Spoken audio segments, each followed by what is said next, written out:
CWRC ಆದೇಶ ವಿರೋಧಿಸಿ ಮಂಡ್ಯದಲ್ಲಿ ವಿನೂತನವಾಗಿ ಪ್ರತಿಭಟನೆ ಮಾಡಿದ್ದಾರೆ. ಲಾಲಿಪಾಪ್ ಹಿಡಿದು ಸರ್ಕಾರ ಮತ್ತು ಸಿಡಬ್ಲ್ಯೂಆರ್ಸಿ ವಿರುದ್ಧ ಧಿಕ್ಕಾರ ಘೋಷಣೆ ಕೂಗಿದ್ದಾರೆ. ಕನ್ನಡಿಗರ ಕೈಗೆ ಸರ್ಕಾರ ಲಾಲಿಪಾಪ್ ಕೊಟ್ಟಿದೆ ಅಂತ ಕರವೇ ಆಕ್ರೋಶ ವ್ಯಕ್ತಪಡಿಸಿದೆ. ಸಿಡಬ್ಲ್ಯೂಆರ್ಸಿ ಆದೇಶದ ವಿರುದ್ಧ ಪ್ರತಿಭಟನೆ ಮಾಡಿದ ರೀತಿ ಇದು. ವಿನೂತನವಾಗಿ ಪ್ರತಿಭಟನೆ ಮಾಡಿದ್ರು, ಕೈಯಲ್ಲಿ ಲಾಲಿಪಾಪ್ ಹಿಡಿದು ಧಿಕ್ಕಾರ ಕುದ ಘೋಷಣೆಗಳನ್ನ ಕೂಗಿದ್ರು. ಕನ್ನಡಿಗರ ಕೈಗೆ ಸರ್ಕಾರ ಲಾಲಿಪಾಪ್ ಕೊಟ್ಟಿದೆ ಅಂತ ಕರವೇ ಆಕ್ರೋಶ ವ್ಯಕ್ತಪಡಿಸ್ತಾ ಇದೆ. ರೈತರನ್ನು ಕಡೆಗಣಿಸುತ್ತಿರುವ ಡಿಕೆ ಶಿವಕುಮಾರ್ಗೆ ಅನ್ನದಾತರ ಹೋರಾಟಕ್ಕೆ ನಾವು ಸುಮಾರು ವರ್ಷಗಳಿಂದ ಈ ಕಾವೇರಿ ಹೋರಾಟನ ಮಾಡ್ಕೊಂಡೇ ಬರ್ತಾ ಇದ್ದೀವಿ. ಆದರೆ ಯಾವುದೇ ಕಾರಣಕ್ಕೂ ಈ ಕಾವೇರಿ ಹೋರಾಟದಲ್ಲಿ ನಮ್ಮ ಕರ್ನಾಟಕದ ಜನಗಳಿಗೆ ಬರೀ ದೌರ್ಜನ್ಯನೇ ಆಗ್ತಾ ಇದೆ.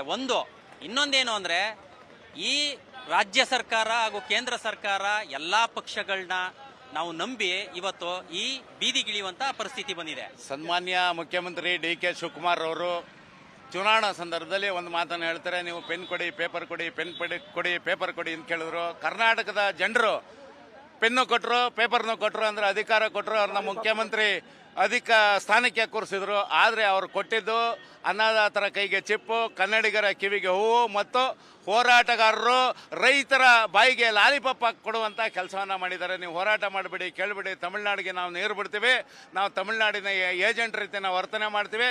ನಮ್ಮ ಸುಪ್ರೀಂ ಲೀಡರ್ ರಾಹುಲ್ ಗಾಂಧಿ ಏನೇ ಹೇಳಿದ್ದಾರೆ ಅವರ ಅಣತಿ ಥರ ನಾವು ತಮಿಳುನಾಡಿಗೆ ನಮ್ಮ ಚಿನ್ನ ತಂಬಿ ಡಿಕೆಶಿ ನಮ್ಮ ನೀರು ನಮ್ಮ ಹಕ್ಕು ಅಂತ ಪಾದಯಾತ್ರೆ ಮಾಡಿದ್ರಿ. ಈಗ ಸಿಎಂ ವಿಜಯ್ಗೆ ಬುದ್ಧಿ ಹೇಳೋ ಕೆಲಸ ಡಿಕೆಶಿ ಮಾಡ್ಲಿ.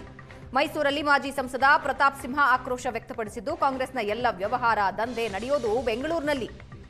ಆ ಜನರಿಗೆ ನೀರು ಕುಡಿಸೋದು ನಿಮ್ಮ ಜವಾಬ್ದಾರಿ ಅಂತ ಪ್ರತಾಪ್ ಸಿಂಹ ಹೇಳಿದ್ದಾರೆ. ಬೆಂಗಳೂರು ಉಸಿರಾಡುವಂಥದ್ದೇ ಕಾವೇರಿಯಿಂದಾಗಿ. ನಮ್ಮ ಮೊದಲನೇ ಆದ್ಯತೆ ಕುಡಿಯುವ ನೀರನ್ನ ಕೊಡೋದಾಗಿದೆ. ನಮ್ಮಲ್ಲೇ ನಮ್ಮ ಮುಖ್ಯಮಂತ್ರಿಗಳು ಈ ಸರಿ ಬೆಳೆ ಬೆಳೆಯೋದನ್ನು ಸ್ವಲ್ಪ ಡಿಲೇ ಮಾಡಿ, ನೀರು ಸಿಗ್ತಾ ಇಲ್ಲ, ಬಂದಿಲ್ಲ, ಒಳಹರಿವು ಕಮ್ಮಿ ಇದೆ ಅಂತ ರೈತರಿಗೆ ಅಡ್ವೈಸ್ ಕೊಟ್ಟಿದ್ದಾರೆ. ನೀವು ರೈತರಿಗೆ ಅಡ್ವೈಸ್ ಕೊಟ್ಟಂಥ ಮುಖ್ಯಮಂತ್ರಿ ಕಾವೇರಿ ವಾಟರ್ ಮ್ಯಾನೇಜ್ಮೆಂಟ್ ಅಥಾರಿಟಿ ಹತ್ರ ಈ ವಿಷಯವನ್ನು ತೆರೆದಿಡೋದಕ್ಕೆ ಏನಾಗಿದೆ? ಅಲ್ಲಿ ತಮಿಳ್ನಾಡಲ್ಲಿ ಹಿಂದೆ ಸ್ಟಾಲಿನ್ ಇದ್ರು, ಆವಾಗಲೂ ಕೂಡ ನೀವೊಂಥರ ಕಾಂಗ್ರೆಸ್ಸಲ್ಲಿ ಒಂಥರ ಜೋಕರ್ ಕಾರ್ಡ್ ಇದ್ದಂಗೆ ಎಲ್ಲ ಕಡೆ ಫಿಟ್ ಆಗುತ್ತೆ.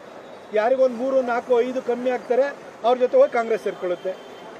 ಈಗ ವಿಜಯ್ ಬಂದಾದ್ಮೇಲೆ ವಿಜಯ್ಗೆ ಒಂದಷ್ಟು ಕಮ್ಮಿ ಆಯಿತು, ನಿಮ್ಮೊಂದು 5 ಹೋಗಿ ಅಲ್ಲಿ ಸೇರಿಸ್ಕೊಂಡ್ರಿ. ನೀವೊಂದು ಜೋಕರ್ ಕಾರ್ಡ್ ತಮಿಳ್ನಾಡು. ಆದರೆ ಕರ್ನಾಟಕ ಕಾಂಗ್ರೆಸ್ ಪಾಲಿಗೆ ಕಾಮಧೇನು ಆಗೋಗ್ಬಿಟ್ಟಿದೆ. ನಿಮ್ಮ ಕೇಂದ್ರದ ನಾಯಕರ ಎಲ್ಲ ಆಸೆ ಆಕಾಂಕ್ಷೆಗಳನ್ನು ಈಡೇರಿಸೋದು ಕರ್ನಾಟಕ. ನಿಮ್ಮೆಲ್ಲ ವ್ಯವಹಾರಗಳಿಗೆ ಪುಷ್ಟಿನ ಕೊಡ್ತಾ ಇರುವಂಥದ್ದು, ಒಳ್ಳೆ ಫಲವತ್ತಾದ ಭೂಮಿ ಇರುವಂಥದ್ದು, ನಿಮ್ಮ ರಿಯಲ್ ಎಸ್ಟೇಟ್ ದಂಧೆಗೆ ಒಳ್ಳೆ ಅವಕಾಶ ಮಾಡಿಕೊಟ್ರೆ ಕರ್ನಾಟಕ. ಎಲ್ಲ ರಾಜ್ಯದ ರಾಜಕಾರಣಿಗಳು ಬಂದು ಫಾರ್ಮ್ ಹೌಸ್ ಮಾಡ್ಕೊಳ್ಳೋದು ಕರ್ನಾಟಕದಲ್ಲಿ. ನಾನು ಕಾಂಗ್ರೆಸ್ನವರಿಗೆ ಕೇಳಲಿಕ್ಕೆ ಬಯಸ್ತೀನಿ, ನೀವು ಕರ್ನಾಟಕದ ಹಿತರಕ್ಷಣೆ ಮಾಡೋದು ಯಾವಾಗ?